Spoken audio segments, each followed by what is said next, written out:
ഇപ്പോൾ നിങ്ങൾ ഈ കണ്ട അൺബോക്സിങ് ഏകദേശം 9-10 മാസമായി എടുത്തു വെച്ചിട്ട്. അതിനർത്ഥം ഞാൻ ഒരു 9-10 മാസമായി അതിനകത്ത് യൂസ് ചെയ്യുന്നത്. അപ്പോൾ ഇതൊരു അൺബോക്സിങ് പ്ലസ് ഇനിയൊരു റിവ്യൂ എന്ന് വേണമെങ്കിൽ പറയാം. റിവ്യൂ എന്ന് പറയുന്നത് കംപ്ലീറ്റ് ആയിട്ടുള്ള ഫീച്ചേഴ്സ് വിത്ത് റിവ്യൂ കറക്റ്റായിട്ട് തന്നെ പറയുന്നുണ്ട്. അപ്പോൾ നിങ്ങൾ ഈ ഒരു ഇത്രയും എമൗണ്ട് കൊടുത്തിട്ട് ഇതിൻ്റെ പ്രൈസ് എന്ന് പറയുന്നത് ഏകദേശം 4000 to 5000 രൂപ വരും. ഇപ്പോൾ കറൻ്റ് ആമസോണിൽ ഇതിൻ്റെ റേറ്റ് വരുന്നത് 4700 സംതിങ് വരുന്നുണ്ട്. ഇനി നിങ്ങൾക്ക് ഓപ്പൺ ബോക്സ് ആണ് ഇതിൻ്റെ ഇത് വേണമെന്നുണ്ടെങ്കിൽ ജസ്റ്റ് 2600-700 രൂപയ്ക്കൊക്കെ ഇത് കിട്ടും. ഓക്കെ, ജസ്റ്റ് അതായത് ഇതുപോലത്തെ ബോക്സ് കാര്യങ്ങളൊക്കെ കാണും. വേറെ കുഴപ്പങ്ങളൊന്നും ഈ സീല് പൊട്ടിച്ചിട്ടുണ്ടാവുമെന്ന് മാത്രമേ ഉള്ളൂ. കമ്പനി വാറണ്ടിയും ബില്ലും കാര്യങ്ങളെല്ലാം വരുന്നുണ്ട്. Just open box. അത് കൂടുതൽ ഡീറ്റെയിൽസ് അറിയണമെന്നുണ്ടെങ്കിൽ എന്നെ കോൺടാക്ട് ചെയ്താൽ മതി. അങ്ങനത്തെ ഡീലുകളൊക്കെ വരുമ്പോൾ നമ്മുടെ ഗ്രൂപ്പിൻ്റെ ലിങ്ക് ഞാൻ ഡിസ്ക്രിപ്ഷനിൽ കൊടുത്തിട്ടുണ്ട്, ഉറപ്പായിട്ടും ജോയിൻ ചെയ്യുക. പിന്നെ ഈ ഒരു മൗസ് തന്നതും അതുപോലെ തന്നെ ഈ ഒരു വീഡിയോ സ്പോൺസർ ചെയ്തിട്ടുള്ളത് ബാംഗ്ലൂർ SP റോഡിലുള്ള നമ്മുടെ സൂപ്പർ കമ്പ്യൂട്ടേഴ്സ് ആണ്. അപ്പോൾ അവരുടെ വെബ്സൈറ്റും കാര്യങ്ങളെല്ലാം ഞാൻ ഡിസ്ക്രിപ്ഷനിൽ കൊടുത്തിട്ടുണ്ട്. ഒന്നാമത് ഈ SP റോഡൊന്നും നമ്പാൻ പറ്റാത്ത കടകളാണ് ഏകദേശം ഉള്ളത്. അതിലൊന്നും നമുക്ക് ട്രസ്റ്റ് ചെയ്യാൻ പറ്റിയ ഒരു കുഴപ്പമില്ലാത്തൊരു കടകളിലൊന്നാണ് സൂപ്പർ കമ്പ്യൂട്ടേഴ്സ് എന്ന് പറയുന്നത്.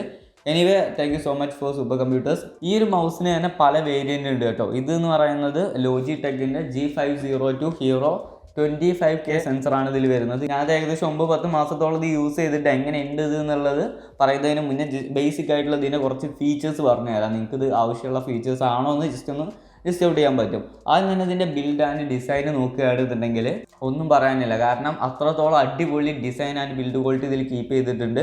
കാരണം ഒറ്റ നോട്ടത്തിൽ കണ്ടാൽ തന്നെ നമുക്ക് മനസ്സിലാവും ഒരു പ്രീമിയം മൗസാണ് എന്നുള്ള കാര്യം. അത്യാവശ്യം എക്സ്പെൻസീവ് ആയിട്ടുള്ള മൗസാണെന്ന് മനസ്സിലാവും. ഇതിൻ്റെ ഓരോരോ സ്വിച്ചിൻ്റെ ആ ഒരു ക്വാളിറ്റി ഞാൻ ജസ്റ്റ് കേൾപ്പിച്ച് തരാം.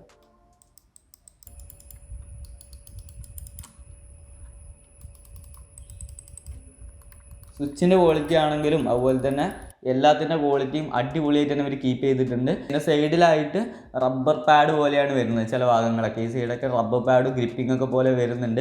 അതുപോലെ തന്നെ നമ്മുടെ ഈ ഒരു തമ്പിന് ഒരു തംറസ്റ്റ് പോലെയും വരുന്നുണ്ട്. അപ്പോൾ ഡിസൈൻ ആൻഡ് ബിൽഡ് ക്വാളിറ്റിയുടെ കാര്യത്തിൽ ഒന്നും പറയാനില്ല. ഈ സ്ക്രോൾ വീലാണെന്നുണ്ടെങ്കിലും അത്യാവശ്യം നല്ല ഒരു ക്വാളിറ്റി തന്നെ ഇവർ കീപ്പ് ചെയ്തിട്ടുണ്ട്. പിന്നെ സ്ക്രോൾ വീലിൻ്റെ ഒരു ഹൈലൈറ്റ് ആണ് ഹൈപ്പർ സ്ക്രോൾ വീലാണ് ഇതിൽ വരുന്നത്. എന്താണെന്ന് വെച്ച് കഴിഞ്ഞാൽ ജസ്റ്റ് ഈ ഒരു സ്വിച്ച് നോക്കി കഴിഞ്ഞാൽ സ്പിന്നർ പോലെ നമുക്കിതിൽ കറക്കാൻ പറ്റും. ഓക്കെ, ഒന്നുകൂടെ നോക്കിക്കഴിഞ്ഞാൽ നോർമൽ മോഡാവും. അത് ചിലപ്പോൾ പ്രീമിയർ പ്രോയിലും അതുപോലെ തന്നെ വെബ്സൈറ്റുകളിലൊക്കെ നിങ്ങൾക്ക് ഈ ഒരു ഇത് നല്ല രീതിക്ക് യൂസ്ഫുൾ ആവും. എക്സലൊക്കെ യൂസ് ചെയ്യുകയാണെങ്കിൽ നല്ല രീതിക്ക് ഈ ഒരു സംഭവം യൂസ്ഫുൾ ആവും നിങ്ങൾക്ക്. ഇതിൻ്റെ കംഫർട്ട് ലെവൽ പറയുകയാണെന്നുണ്ടെങ്കിൽ അത്യാവശ്യം നല്ല ഒരു കംഫർട്ട് ലെവലാണ്. കാരണം തംറസ്റ്റും കാര്യങ്ങളൊക്കെ വരുന്നതുകൊണ്ട് തന്നെ പിന്നെ റബ്ബർ ഗ്രിപ്പിങ്സ് വരുന്നുണ്ട്. പിന്നെ ഇതിൽ യൂസ് ചെയ്യുന്ന മെറ്റീരിയൽ ആണെങ്കിലും നല്ല ഒരു സ്മൂത്ത് ആയിട്ടുള്ള ഒരു എന്നാൽ തെന്നി പോവാത്ത തരത്തിലുള്ള ഒരു മെറ്റീരിയലാണ്. അതുകൊണ്ട് തന്നെ നമ്മളിങ്ങനെ പിടിച്ചു കഴിഞ്ഞാൽ ഭയങ്കര കയ്യിൽ ഒതുങ്ങി നിൽക്കും. ഓക്കെ, പിന്നെ ഇതിൻ്റെ വെയിറ്റ് വന്നിട്ട് ഏകദേശം 121 ഗ്രാം വരുന്നുണ്ട്. പിന്നെ നമുക്കിത് കൂട്ടാനും പറ്റും. ഇപ്പോൾ വെയിറ്റ് കുറച്ചുകൂടെ കൂടുതൽ വേണമെന്നുണ്ടെങ്കിൽ 180 ഗ്രാം വരെ നിങ്ങൾക്കിത് കൂട്ടാനും പറ്റും. അതെങ്ങനെയാണെന്ന് വെച്ച് കഴിഞ്ഞാൽ ഇതിൻ്റെ അടിയിലായിട്ട് ജസ്റ്റ് ഇത് ഇതാക്കി കഴിഞ്ഞാൽ ഇങ്ങനെ വരും. ഓക്കെ, അപ്പോൾ ഇതിൽ നിങ്ങൾക്ക് ഇവർ ഈ ഒരു ബോക്സിൻ്റെ ഒപ്പം തരുന്ന ഈ ഒരു സംഭവമുണ്ട്. ഈ ഒരു ബ്രിക്കുകൾ ആഡ് ചെയ്തുകൊണ്ട് നിങ്ങൾക്ക് ഇതിൻ്റെ വെയിറ്റ് കൂട്ടാനായിട്ട് പറ്റും. പിന്നെ അല്ലെങ്കിൽ ഈ ഒരു മൗസ് അത്യാവശ്യം വെയിറ്റ് ഉണ്ട്. എനിക്ക് കുറച്ച് ഇഷ്ടപ്പെടാത്തൊരു സംഭവം അതാണ്. മെയിൻലി എനിക്ക് ഇഷ്ടപ്പെടാത്ത, അതായത് ഇതിനൊരു ഡിസഡ്വാൻറ്റേജ് എന്തായാലും കാണുമല്ലോ. അതിൽ മെയിനായിട്ട് എനിക്ക് ഡിസഡ്വാൻറ്റേജ് എന്ന് പറയാനായിട്ട് ഇതിന് കുറച്ച് വെയിറ്റ് ഉണ്ട്. കാരണം ഇത്ര വെയിറ്റുള്ള മൗസ് പേഴ്സണലി എനിക്ക് അത്ര ഇഷ്ടമല്ല. ചില ആളുകൾക്ക് വെയിറ്റുള്ളതായിരിക്കും ഇഷ്ടം. കാരണം എഡിറ്റേഴ്സിനൊക്കെ ചിലപ്പോൾ വെയിറ്റുള്ള മൗസായിരിക്കും ഇഷ്ടം. ചില ഗെയിമേഴ്സിന് വെയിറ്റുള്ളതായിരിക്കും, ചില ഗെയിമേഴ്സിന് വെയിറ്റ് ഇല്ലാത്തതായിരിക്കും. എന്നാൽ നമ്മളിത് പിടിക്കുന്ന സമയത്ത് ആ ഒരു വെയിറ്റ് ഒന്നും വല്ലാതെ ഫീൽ ചെയ്യില്ല. കാരണം അത്ര കംഫർട്ടബിൾ ആയതുകൊണ്ട്. പിന്നെ ഇതിൻ്റെ ഉപയോഗം പറയുകയാണെന്നുണ്ടെങ്കിൽ മെയിൻ ഫീച്ചേഴ്സ് പറയുകയാണെന്നുണ്ടെങ്കിൽ ഇതിൽ 11 പ്രോഗ്രാമബിൾ ബട്ടൺസ് ആണ് വരുന്നത്. അതും ഫുള്ളി പ്രോഗ്രാമബിൾ ആയിട്ടുള്ളത്. നിങ്ങൾക്ക് വേണമെങ്കിൽ ഈ ഒരു റൈറ്റ് ക്ലിക്കും ലെഫ്റ്റ് ക്ലിക്ക് വരാൻ നിങ്ങൾക്ക് ഇഷ്ടമുള്ള പോലെ അസൈൻ ചെയ്യാൻ പറ്റും. ജസ്റ്റ് ഇതിൻ്റെ സോഫ്റ്റ്വെയർ യൂസ് ചെയ്തിട്ട് G5 എന്ന് പറഞ്ഞ സോഫ്റ്റ്വെയർ ഉണ്ട്. അത് ഇൻസ്റ്റാൾ ചെയ്ത് വേണമെന്നുണ്ടെങ്കിൽ നിങ്ങൾക്ക് ഈ റൈറ്റ് ക്ലിക്ക് ആക്കി കഴിഞ്ഞാൽ നിങ്ങളുടെ PC മൊത്തം ഓഫ് ചെയ്യാൻ അങ്ങനെ വരെ ചെയ്യാൻ പറ്റും. അതുപോലെ തന്നെ ഈ കീ നോക്കി കഴിഞ്ഞാൽ മേ ബി എൻ്റർ കീ ആക്കാൻ പറ്റും. നിങ്ങൾ കീബോർഡിലോട്ട് കൈ കൊണ്ടുപോകേണ്ട ആവശ്യമില്ല, ഇവിടെ തന്നെ എൻ്റർ കീ ആക്കുക. അതുപോലെ തന്നെ ഇപ്പോൾ PUBG ഒക്കെ കളിക്കുന്ന ആളുകളാണെങ്കിൽ ഇത് ഗണ്ണ് മാറ്റാനും ഗണ്ണ് ഇതാക്കാനും ഇരിക്കാനും കിടക്കാനും അങ്ങനെ പല പരിപാടിക്കും ഈ ഒരു മൗസ് പറ്റും. അതുപോലെ തന്നെ DPI സെറ്റിങ്സ് നോക്കുകയാണെങ്കിൽ ഈ ഒരു സ്വിച്ച് നോക്കി കഴിഞ്ഞാൽ ഒറ്റയടിക്ക് DPI കുറയും. ഇപ്പോൾ PUBG ഒക്കെ കളിക്കുന്ന ആളുകളാണെന്നുണ്ടെങ്കിൽ ഇപ്പോൾ നോർമൽ ഗണ്ണിൽ നിന്ന് നിങ്ങൾ സ്നൈപ്പറിലോട്ട് സ്വിച്ച് ചെയ്യുമ്പോൾ DPI കുറക്കണം എന്നുണ്ടെങ്കിൽ നിങ്ങൾ മാനുവലി കുറക്കൊന്നും വേണ്ട. ജസ്റ്റ് ഈ സ്വിച്ച് ലോങ് പ്രസ് ചെയ്തുകൊണ്ട് കുറക്കാൻ പറ്റും. ഓക്കെ, ഇത് പ്രോഗ്രാമബിൾ ആയതുകൊണ്ട് തന്നെ നിങ്ങൾക്ക് ഇത് വേണ്ടാന്നുണ്ടെങ്കിൽ നിങ്ങളുടെ ആവശ്യത്തിന് ഇത് സെറ്റ് ചെയ്യാനും പറ്റും. അതുപോലെ തന്നെ ഇതിൻ്റെ സ്ക്രോൾ വീലിന് വേറൊരു ഹൈലൈറ്റ് കൂടെ ഉണ്ട്. ജസ്റ്റ് ഇങ്ങോട്ടും ഇങ്ങോട്ടും ടിൽറ്റ് ചെയ്ത് കഴിഞ്ഞാലും വർക്കാവും. പ്രീമിയർ പ്രോ ഒക്കെ യൂസ് ചെയ്യുമ്പോൾ അടിപൊളിയാണ്. കാരണം നിങ്ങളൊരു പ്രൊഫഷണൽ എഡിറ്റർ ആണെന്നുണ്ടെങ്കിൽ അല്ലെങ്കിൽ നിങ്ങളുടെ ഒരു നോർമൽ മൗസിൽ നിങ്ങൾക്ക് എഡിറ്റിങ്ങിൻ്റെ ടൈം കുറേ പോകുന്നുണ്ട് എന്നുണ്ടെങ്കിൽ ഉറപ്പായിട്ടും ഇത് വാങ്ങുക. നിങ്ങളൊരു 4000-5000 രൂപ കൊടുത്തു കഴിഞ്ഞാലും 100% നിങ്ങൾക്ക് എന്തായാലും നിങ്ങളുടെ ടൈം നല്ല രീതിക്ക് സേവ് ചെയ്യാൻ പറ്റും. നിങ്ങൾക്ക് എന്തായാലും വെർത്തായിരിക്കും. ഓക്കെ, കാരണം ഇതിൻ്റെ പ്രീമിയർ പ്രോ യൂസ് ചെയ്യുന്ന അല്ലെങ്കിൽ എഡിറ്റിംഗ് ചെയ്യുന്നവർക്കുള്ള മെയിൻ ഹൈലൈറ്റ് ഞാൻ പറഞ്ഞുതരാം. ഞാൻ യൂസ് ചെയ്യുന്ന കുറച്ച് എഡിറ്റിംഗ് ടിപ്സ് ഉണ്ട്. എന്താണെന്ന് വെച്ച് കഴിഞ്ഞാൽ എനിക്ക് വേണമെന്നുണ്ടെങ്കിൽ ഇതിന്മേൽ തന്നെ കട്ട് ചെയ്യാനും ഡിലീറ്റ് ചെയ്യാൻ, സാധാരണ കട്ട് ചെയ്യാൻ Ctrl+K അങ്ങനെ എന്തോ അടിക്കണം. ഡിലീറ്റ് ചെയ്യണമെങ്കിൽ ഡിലീറ്റ് അല്ലെങ്കിൽ Shift+Delete, അങ്ങനെ നമ്മൾ ഈ ഒരു കൈ കീബോർഡിലോട്ട് വീണ്ടും കൊണ്ടുവരേണ്ട അവസ്ഥയുണ്ട്. പക്ഷേ ഈ ഒരു മൗസ് യൂസ് ചെയ്യുകയാണെങ്കിൽ നമ്മുടെ ഈ ഒരു കൈ കംപ്ലീറ്റ്ലി നമുക്ക് മൗസുമ്പോൾ തന്നെ ഡിലീറ്റ് ചെയ്യാനും കട്ട് ചെയ്യാനും അങ്ങനെയുള്ള പരിപാടി പറ്റും. അതുപോലെ തന്നെ ടൈം ലൈന് സൈഡിലോട്ടും ഇതാക്കണം എന്നുണ്ടെങ്കിൽ അതിനും ഈ ഒരു സംഭവങ്ങൾ യൂസ് ചെയ്ത് പറ്റും. പിന്നെ ഇതിൻ്റെ വയർ വരുന്നത് ബ്രാൻഡഡ് കേബിൾസ് ആണ് വരുന്നത്. 2 മീറ്റേഴ്സോളം ലെങ്ത്ത് ഇതിന് വരുന്നുണ്ട്. തിന്നായിട്ടുള്ള വയറാട്ടോ, ഭയങ്കര കട്ടിയൊന്നുമില്ല, തിന്നായിട്ടുള്ള വയേഴ്സാണ്. അതുപോലെ തന്നെ ഒരു USB 2.0 ആണ് ഇതിൽ കണക്ട് ചെയ്യാനായിട്ട് വരുന്നത്. വയർലെസ്സിന് 8000-9000 രൂപയൊക്കെ വില വരുന്നുണ്ട്. നമ്മുടെ അടുത്ത് ഓപ്പൺ ബോക്സ് ആണെന്നുണ്ടെങ്കിൽ 4000-5000 രൂപ വരും. ഓക്കെ, അതിന് അത്രത്തോളം എക്സ്പെൻസീവ് ആണ്. ജസ്റ്റ് ഇതിൻ്റെ വയർലെസ് വേർഷന് ലേറ്റൻസി ഒന്നുമില്ല, അങ്ങനെ ഭയങ്കര ഹൈലൈറ്റ് സംഭവങ്ങളൊക്കെ ഉണ്ട്. പിന്നെ ഈ ഒരു മൗസിൻ്റെ മെയിൻ ഹൈലൈറ്റുകളിലൊന്നായ DPI സെറ്റിങ്സിൻ്റെ കാര്യം ഞാൻ പറയാതെ പോയി.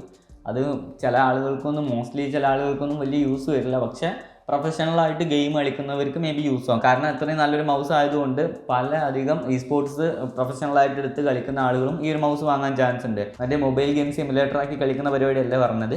റിയൽ PC ഗെയിംസ് കളിക്കുമ്പോൾ നിങ്ങൾക്ക് DPI പ്രോപ്പറായിട്ട് സെറ്റ് ചെയ്യാൻ പറ്റും. ഓക്കെ, 100 മുതൽ 25,000 DPI വരെ ഇത് സപ്പോർട്ട് ചെയ്യുന്നുണ്ട്.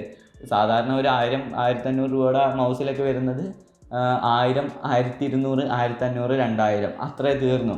പക്ഷേ ഇതിൽ 25,000 DPI വരെ വരുന്നുണ്ട്, 200 മുതൽ. ചില ആളുകൾക്ക് വെല്ലാക്കി കഴിഞ്ഞാൽ സ്പീഡിൽ റെസ്പോൺസ് ആവേണ്ടി വരും. ചില ആളുകൾക്ക് ഭയങ്കരമായിട്ട് ഇതാക്കി കഴിഞ്ഞാൽ ചെറിയ രീതിയിൽ മൂവ് ചെയ്താൽ മതി എന്നുള്ളവർക്ക് അതിനനുസരിച്ച് പല രീതിയിൽ DPI കൺട്രോൾ ചെയ്യാൻ പറ്റും. പിന്നെ നിങ്ങൾക്ക് DPI സ്വിച്ച് ചെയ്യണമെന്നുണ്ടെങ്കിൽ ഈ ഒരു സ്വിച്ചുമ്പോൾ നമുക്ക് DPI കൂട്ടാനും കുറക്കാനും നമുക്ക് ഈ ഒരു സ്വിച്ചൊക്കെ ആയിട്ട് യൂസ് ചെയ്യാം. അല്ലാന്നുണ്ടെങ്കിൽ നിങ്ങൾക്ക് 5 പ്രൊഫൈൽ വരെ ഇതിൽ ആഡ് ചെയ്യാനും പറ്റും. പക്ഷേ പ്രൊഫൈൽ ആഡ് ചെയ്ത് കഴിഞ്ഞാൽ സോഫ്റ്റ്വെയർ കൺട്രോൾ ലിമിറ്റേഷൻസ് വരും. സോ അത് ആഡ് ചെയ്യാതിരിക്കുന്നതാണ് നല്ലത്. പിന്നെ ഇത് 1 ms ആണ് റെസ്പോൺസ് ടൈം വരുന്നത്. പല ആളുകളും ഗ്രാഫിക് കാർഡൊക്കെ എക്സ്പെൻസീവ് ആയിട്ടുള്ള എടുത്തിട്ട് അതിന് മോണിറ്ററും കൂടി ചെയ്തെടുക്കും 1 ms ഒക്കെ ഉള്ളത്. പക്ഷേ കീബോർഡും മൗസും ഒരു വല്ല കുന്നംകുളം സാധനങ്ങളും എടുക്കും. അപ്പോൾ അങ്ങനെ എടുത്ത് കഴിഞ്ഞാലുള്ള കുഴപ്പം എന്താണെന്ന് വെച്ച് കഴിഞ്ഞാൽ നമ്മൾ റിയാക്ട് ചെയ്യുന്നതിനനുസരിച്ച് പെട്ടെന്ന് തന്നെ അതിൽ റിഫ്ലക്റ്റ് ചെയ്യണം എന്നുണ്ടെങ്കിൽ ഈ മൗസും കീബോർഡും ഒക്കെ അതിനനുസരിച്ച് സപ്പോർട്ടീവ് ആയിട്ടുള്ള സാധനങ്ങളായിരിക്കണം. പിന്നെ ഇത് ഭയങ്കര അക്യുറേറ്റ് ആയിട്ടുള്ളൊരു സെൻസറാണ് ഇതിൽ യൂസ് ചെയ്തിട്ടുള്ളത്. 0 സ്മൂത്തിങ് ആൻഡ് 0 അക്സലറേഷനും. പിന്നെ ഇതിൽ വേറെയും കുറേ ടെക്നിക്കൽ ഡീറ്റെയിൽസ് ഉണ്ട്. അത് ഞാൻ പറഞ്ഞു തന്നു കഴിഞ്ഞാൽ നിങ്ങൾക്കൊക്കെ ഒന്നും മനസ്സിലാവില്ല, വീഡിയോ ലെങ്ത്തും ആവും. സോ അത്യാവശ്യം അടിപൊളിയായിട്ടുള്ളൊരു ഗെയിമിംഗ് സെൻസറാണ് ഇതിൽ യൂസ് ചെയ്തിട്ടുള്ളത്. ഓക്കെ, പിന്നെ ഇത് ഗ്ലാസ്സിലൊക്കെ യൂസ് ചെയ്താലും വേറെ കുഴപ്പമൊന്നും പറ്റില്ല. സാധാരണ ഗ്ലാസ്സിലൊക്കെ യൂസ് ചെയ്താൽ നമ്മുടെ നോർമൽ മൗസ് ആണെന്നുണ്ടെങ്കിൽ അത് പ്രോപ്പറായിട്ട് വർക്ക് ആവില്ല, അക്യുറേറ്റ് ആവില്ല. പക്ഷേ ഇതിൽ ഗ്ലാസ്സിൽ യൂസ് ചെയ്താലും വേറെ വലിയ കുഴപ്പമൊന്നുമില്ല. അതിന് വേറെ കുറേ ടെക്നിക്കൽ ഡീറ്റെയിൽസ് ഉണ്ട്. ഞാൻ പറഞ്ഞു തന്നു കഴിഞ്ഞാൽ മേ ബി നിങ്ങൾക്ക് മനസ്സിലാവില്ല. കൊടുക്കുന്ന പൈസക്ക് എന്തായാലും കുറേ നാൾ യൂസ് ചെയ്യാൻ പറ്റിയ വെർത്തായിട്ടുള്ള ഒരു മൗസ് തന്നെയാണ് ഇത്. പിന്നെ ഇതിൽ RGB ഇല്ല എന്ന് ചോദിക്കുകയാണെന്നുണ്ടെങ്കിൽ RGB ഉണ്ട്. ഓക്കെ, കണക്ട് ചെയ്ത് കാണിച്ചു തരാം. ആകെ മൊത്തത്തിൽ RGB വാരി വലിച്ചിട്ടിട്ടൊന്നുമില്ല. ഡീസൻ്റ് ആയിട്ട് ഇവരുടെ ലോഗോവും ഒരു ലൈറ്റ് വരുന്നുണ്ട്. അതുപോലെ തന്നെ ഇവിടെ ഒരു ലൈറ്റ് വരുന്നുണ്ട്. ഇത് മൾട്ടിപർപ്പസ് ലൈറ്റാണ്. അതായത് നമുക്ക് DPI പ്രോഗ്രാം ചെയ്ത് വെച്ച് കഴിഞ്ഞാൽ അത് നമുക്ക് എത്രത്തോളം ഉണ്ട് എന്ന് ജസ്റ്റ് ഇതിമേ കൺട്രോൾ ചെയ്ത് അറിയാനായിട്ട് പറ്റും. പിന്നെ അവരുടെ ബ്രാൻഡിങ്ങിലും കുറച്ച് അവർ കോൺസെൻട്രേറ്റ് ചെയ്തിട്ടുണ്ട്. അതുകൊണ്ട് തന്നെ വാരി വലിച്ച് ലൈറ്റ് ഒന്നുമില്ല, അതും സ്റ്റാൻഡേർഡ് ആയിട്ടുള്ള ഒരു ലുക്ക്. ഈ ഒരു ലൈറ്റുകളൊക്കെ നിങ്ങൾക്ക് മാറ്റാൻ പറ്റും. ഇത് വേണമെന്നുണ്ടെങ്കിൽ സ്വിച്ച് നിങ്ങൾക്ക് അസൈൻ ചെയ്ത് അങ്ങനെയാണെങ്കിൽ ആക്കാം. അല്ലാന്നുണ്ടെങ്കിൽ നിങ്ങൾക്ക് ഇതിൻ്റെ G-Hub സോഫ്റ്റ്വെയർ വെച്ചിട്ട് 16.8 മില്യൺസ് ഓഫ് കളേഴ്സ് മാറ്റാം, ബ്രൈറ്റ്നസ് കൺട്രോൾ ചെയ്യാം, ഓഫ് ചെയ്യാം, പല ആനിമേഷൻസ് കൊടുക്കുക, അങ്ങനെ പല പരിപാടികളും ഇതിൽ പറ്റും. RGB വരെ നമുക്ക് ഇഷ്ടത്തിനനുസരിച്ച് നമുക്ക് തന്നെ കസ്റ്റമൈസ് ഉണ്ടാക്കാൻ പറ്റും. അതുപോലെ തന്നെ മറ്റുള്ളവർ ഉണ്ടാക്കി വെച്ച് നമുക്ക് ഡൗൺലോഡ് ചെയ്യാൻ പറ്റും. അത് ലോജിടെക്കിൻ്റെ ഒരു ഹൈലൈറ്റ് ആണ്. ഇതിൻ്റെ ലോജിടെക്കിൻ്റെ തന്നെ ഒരു എക്സ്പെൻസീവ് ആയിട്ടുള്ള ഒരു കീബോർഡ് എൻ്റെ വീഡിയോ ഞാൻ ഇട്ടിട്ടുണ്ട്. അതിൻ്റെ ലിങ്ക് ഞാൻ ഡിസ്ക്രിപ്ഷനിൽ കൊടുത്തിട്ടുണ്ട്. അതിലും ഞാൻ ആ ഒരു RGBയുടെ സംഭവം ക്ലിയർ ആയിട്ട് പറയുന്നുണ്ട് ഏകദേശമൊക്കെ. കാരണം അത്രത്തോളം ഭയങ്കരമായിട്ടുള്ള സംഭവമാണ്. കാരണം ലോജിടെക് എന്ന് പറയുന്നത് ലോജിടെക്, റൈസർ പോലെയുള്ള ബ്രാൻഡുകൾ എക്സ്പെൻസീവ് ആയിട്ടുള്ള, അപ്പോൾ നമ്മുടെ ഫോണുകളിൽ ഐഫോൺ അതുപോലെ തന്നെ പിക്സൽ ഫോൺസ് എന്നൊക്കെ പറയുന്ന പോലെ പെരിഫറൽ സൈഡിൽ കുറച്ച് എക്സ്പെൻസീവ് ആയിട്ടുള്ള നിൽക്കുന്ന സാധനങ്ങളാണ് ഇത്. ഓക്കെ, അപ്പോൾ അവരുടെ മറ്റേ ഫീച്ചേഴ്സും അത്രത്തോളം നൈസായിട്ടുള്ളതായിരിക്കും. അപ്പോൾ നിങ്ങൾക്കൊരു മൗസ് ഒരു 4000-5000 രൂപക്ക് മൗസ് വേണമെന്നുണ്ടെങ്കിൽ ഉറപ്പായിട്ടും ഇത് എടുക്കുക. ഇനി ഓപ്പൺ ബോക്സ് ആണ് വേണമെന്നുണ്ടെങ്കിൽ എന്നെ കോൺടാക്ട് ചെയ്താൽ മതി. 2600-700 രൂപയ്ക്ക് ഇങ്ങാണ്ട് ഈ ഒരു ഇത് കിട്ടും. അപ്പോൾ ഈ ഒരു മൗസ് ഇഷ്ടപ്പെട്ടിട്ടുണ്ട്, നമ്മുടെ വീഡിയോ ഇഷ്ടപ്പെട്ടിട്ടുണ്ടെന്നുണ്ടെങ്കിൽ ഉറപ്പായിട്ടും ലൈക്ക് ചെയ്യുക. ഇതുപോലത്തെ വീഡിയോസൊക്കെ വേണമെന്നുണ്ടെങ്കിൽ ഉറപ്പായിട്ടും സബ്സ്ക്രൈബ് ചെയ്യാൻ മറക്കണ്ട.